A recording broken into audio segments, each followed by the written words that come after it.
న్యాచురల్గా రుచికరంగా chicken kebab తయారు చేసుకోవాలంటే పక్కా కొలతలు అవసరం. 1 కేజీ చికెన్ కబాబ్ తయారు చేసుకోవాలంటే మొదట చికెన్ను శుభ్రంగా కడుక్కోవాలి. చేసుకున్న తర్వాత తగు మోతాదులో పచ్చిమిర్చి, cornflour, Teja chicken masala powder, పుదీనా, కొత్తిమీర, 2 కోడిగుడ్లు, కస్తూరి మెంతి, అల్లం, తెల్లగడ్డల పేస్టు, సాల్ట్, నిమ్మకాయ, పెప్పర్ మసాలా వీటిని చికెన్లో వేసి కొద్దిసేపు నానబెట్టాలి. ఇలా నానబెడితే ముక్కలకు ఉప్పు కారం బాగా పడుతుంది.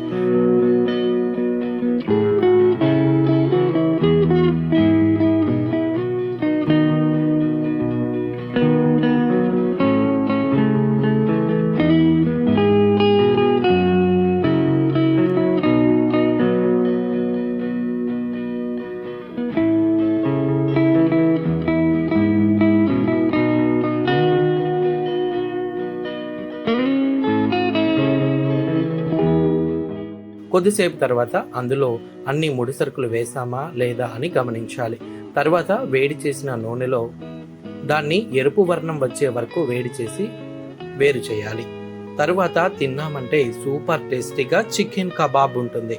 ఇలా వంటింట్లోనే తయారు చేసుకున్నామంటే ఆరోగ్యం కూడా మెరుగ్గా ఉంటుంది.